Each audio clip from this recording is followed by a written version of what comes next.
Hello everyone, my name is Roya and today I'm coming to you with the books that I read in the first half of March. I am filming this super early. It is only the 9th because I already read 6 books in the first half of the month, and I have jury duty this coming week, and I do actually have to go in, so in the off chance that I get stuck there, I might not have an opportunity to film. First, A Ruin of Kings by Jen Lyons. This is a book that was really hyped up when it came out a few years ago. Jen Lyons was basically being said to be the next Brandon Sanderson, etc., etc., but I don't really get why that is, because this book has no similarities to like anything that fans of, for example, Brandon Sanderson would really be into. It's completely different. But anyway, I wasn't as big of a fan of this book as a lot of people are. I thought it was kind of typical and like normal, and there wasn't really anything unique and different about it. I liked certain aspects of the world building, but overall the characters were not anything that interesting, and the conflict in it was not anything that interesting or new and different at all. And it was overall pretty forgettable, and I mean, I kind of enjoyed reading it, but it was also just meh to me as well. Daughter of the Moon Goddess by Sue Lin Tan. This was a book that I enjoyed reading, but overall it didn't have a lot of depth. And like, I liked it, it had some good ideas, but overall not super memorable, and we didn't really get enough depth. We didn't really get to know the characters enough, and it was just all right. The Cursed Rose. This is the third book in the Bone Spindle trilogy.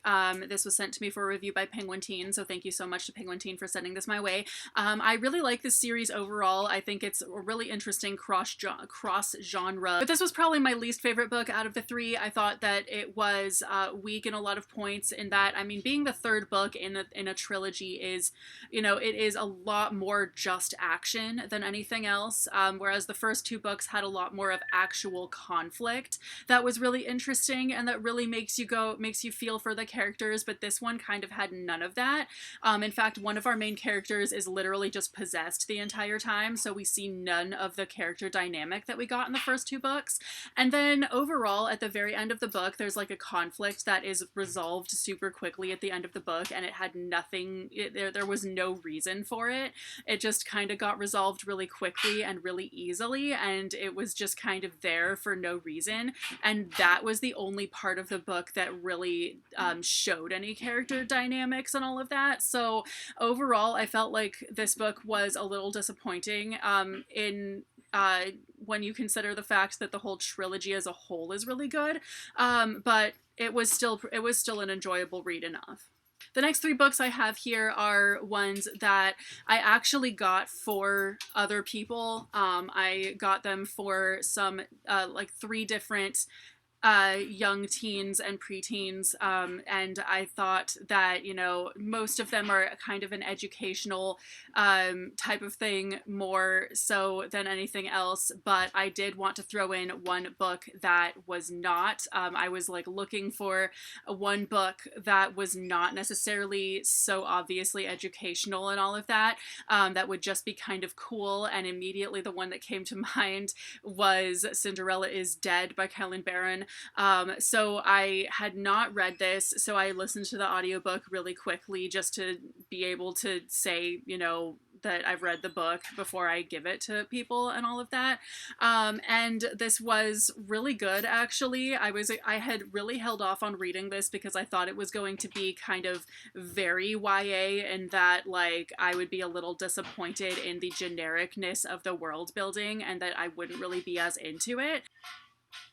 But it actually made a really good commentary on society as a whole and was really good. It basically has to do with, women being oppressed and men thinking they can just tell them what to do. So in the world of this story, the story of Cinderella happened 200 years prior to when our story starts, and the world of this story has turned the story of Cinderella into basically like a religion, and they use that to oppress women. So basically every eligible woman has to go to the ball when they're 17 or else, basically, and there's no such rule for men. Men can just go to the ball and choose a wife whenever they want, basically.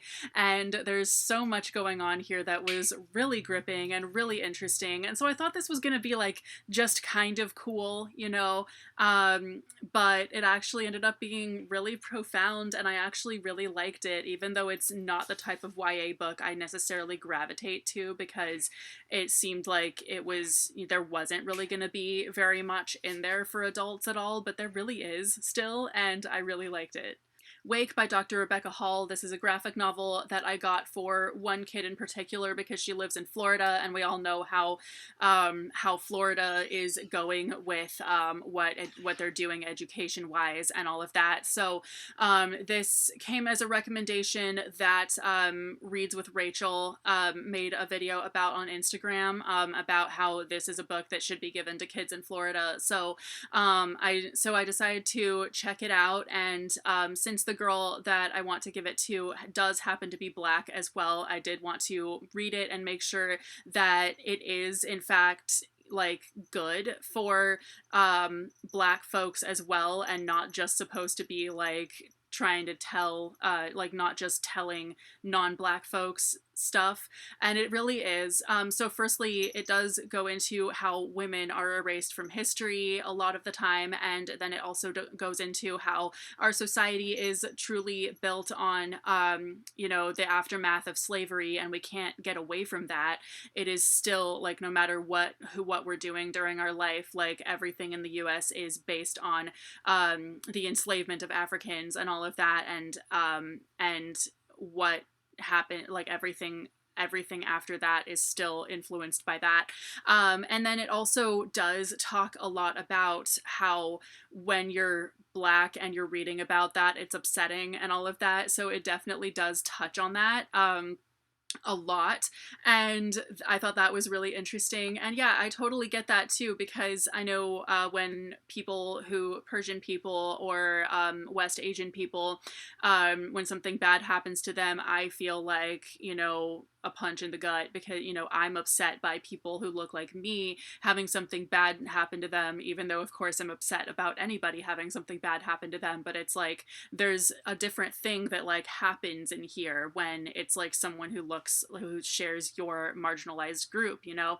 And so this does go into that, how like in several ways, how she, the author and main character of this, because this book is about her researching this and all of that, and she's giving a lecture and she's telling her class, like, we're gonna read Beloved by Toni Morrison, and then like a Black student comes up and says, hey, I just read this last year, so is it okay if I don't read it right now? And it turns out it's because like she's upset by what happens in it, which totally makes sense. And so she says like, yeah, if you're able to discuss it, you remember the whole book and you can discuss it in class, then no, you don't have to like literally read it again and all of that. So I did think this had so many interesting themes in it, and it really is so, you know, it has a lot that we don't hear about, a lot about the women, and how the women were able to lead the women slaves aboard the slave ships and everything, were able to actually lead the revolts, because the slavers and everything were underestimating what the women could do and all of that, and how none of this is ever said. And then the women like don't even get quoted in, like, they just kind of say super generally, like any records don't really say what they actually said and everything, and that it's a lot harder to find out about what the women's actual stories are. And so I just found that super fascinating, and this was a really, really good book, and I would definitely recommend it for everybody. Hi everyone, Editing Roya here. The next, I don't know how this got cut, but the next book I'm going to talk to you about is Finally Heard by Kelly Yang. This is about kids and the dangers of social media. So firstly, this book was so unputdownable. Every chapter ends on a cliffhanger. It's so good. I stayed up really late while reading it, and it's so fun and so interesting, and you really feel for the main characters no matter how big or small the conflict is in this book.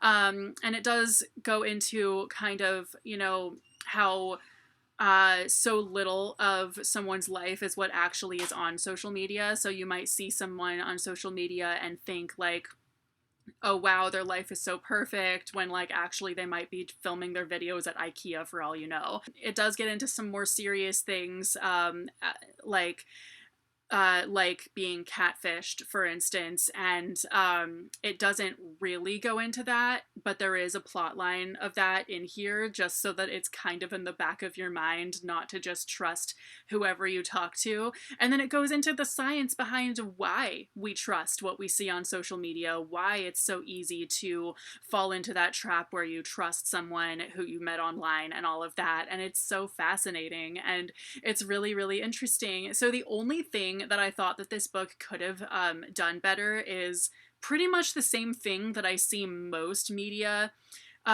in which social media is a theme not doing. It's the portrayal of social media and how gaining a following and gaining views and going viral actually works.